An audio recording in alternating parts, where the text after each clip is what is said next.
first translation, please? Yes, it's about a hadith from Sahih Muslim. The same hadith which you quoted earlier. It's the same. It's a part of the same of that hadith. It's another part of the same hadith. Which you quoted earlier. And it is about God telling the promised Messiah that can you say the Arabic? That God had raised two very powerful people. Yes, and it's not possible for any man on earth. Yes. God has not created any man and given him two hands to fight with these people, Yajooj and Majooj. So forget about any jihad with sword if you have any in mind. Retreat towards the Tur, this is the mountain. Is that what the hadith says? Yes. So already I have explained. Yes. So, he requires me to explain the meaning of this.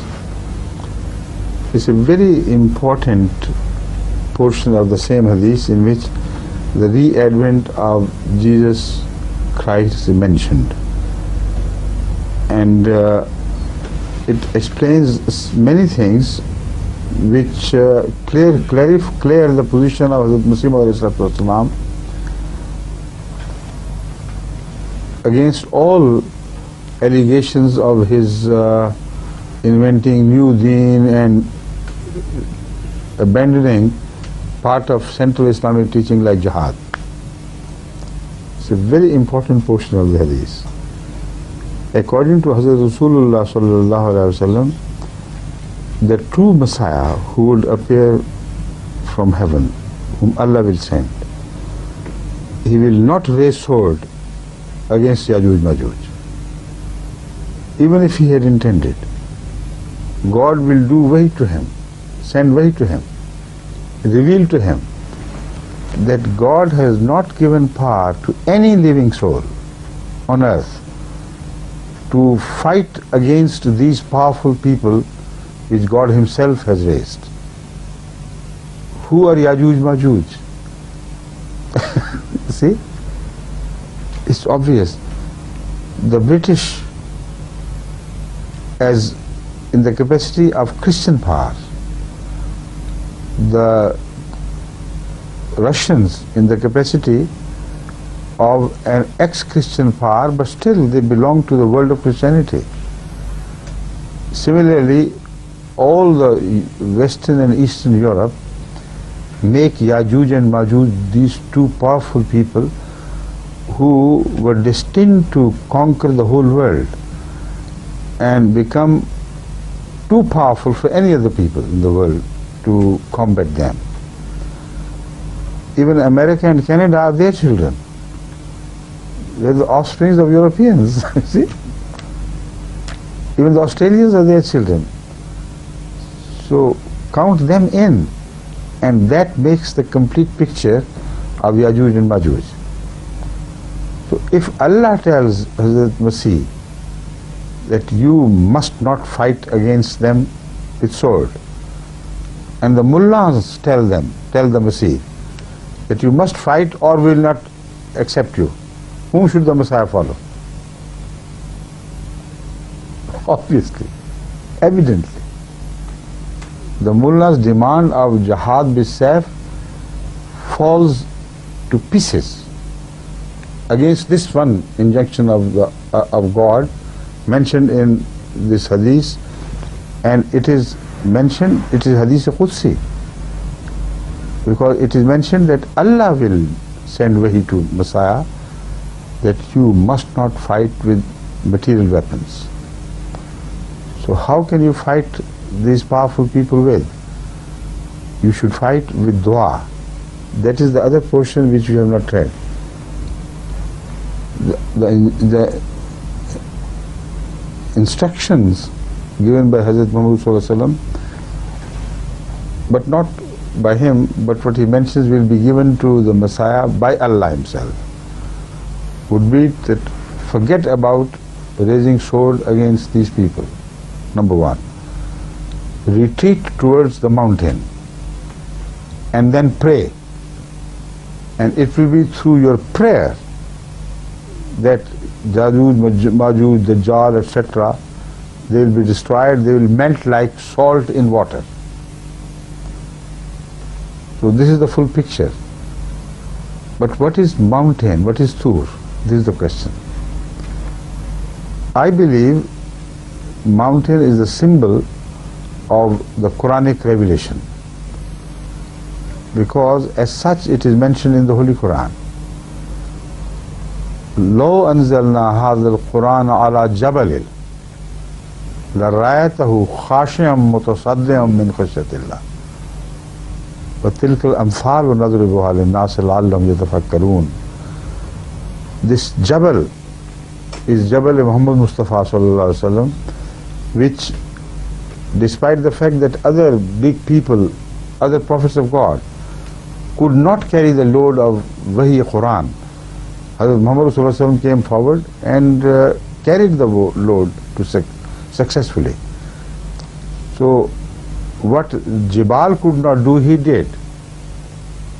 So here it is the Jabal Muhammad Mustafa sallallahu alaihi wasallam is the tallest of all other Jibal, the greatest of all Jibal, who received the Wahi of the Quran. So this means they have recourse to the Quranic teachings. Take shelter in the teachings of the Quran and in the conduct of Hazrat Muhammad sallallahu alaihi wasallam. Don't go outside. And with patience continue to pray. If you do that, it will be God who will ultimately, diminish them. Not suddenly, but like a rock of salt melts in water. When you put salt, a huge rock of salt in water, it doesn't melt immediately. It takes time. Sometimes if it's a big rock, it will take even a year or so to gradually melt away.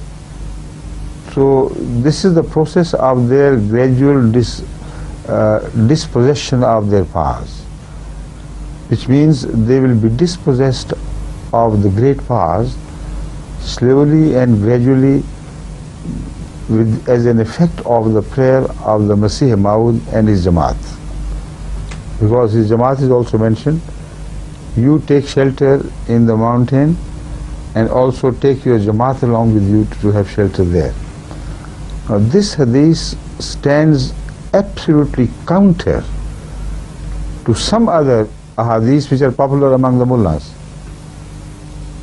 There you find the description which is so different. Messiah, brandishing sword in his one hand, pursues the Dajjal and destroys him even with his sight. Even he breathes like a dragon, the breath of fire, and kills whoever rejects. There is one image which you find there in those ahadith which are comparatively much less authentic than this hadith of al-Muslim. And this is a very clear picture of what would happen at the time of the re-advent of Messiah. Clear? And then it says, before that, it says that Hamal al-Insan. You see, Inna aradna al-amanata ala samawati wal-ardi wal-jibale fa'abayna an yahmilnaha wa ashfaqna minha. That is the verse which I had in mind, which I forgot to quote. You see, Inna aradna al-amanata ala samawati wal-ardi wal-jibale fa'abayna an yahmilnaha wa ashfaqna minha wa hamalaha al-insan. Al-Insan, Al-Kamil, Al-Hazrat Muhammad Rasulullah Sallam. So what other, like mountains, other people, humans, like mountains could not dare to carry, Hazrat Muhammad Rasulullah Sallam did. So that shows in human mountains, he is the greatest. He is the most powerful and capable of carrying a load which other smaller men could not, other prophets could not. So that is why I infer from this that in that hadith this mountain is mentioned. The mountain of Hazrat Muhammad sallallahu alaihi wasallam, which means his sharia, his law, his conduct. Take shelter in the sunnah of Muhammad sallallahu alaihi wasallam and wait with patience. Pray to God, and it will be God who will destroy them. Now, because the time is short, I will stop here. But the other verses of the Holy Quran which support this view. It will be God who will destroy these mountain-like powers. Right? Yes. Time is over. Assalamu alaikum wa rahmatullahi wa barakatuh.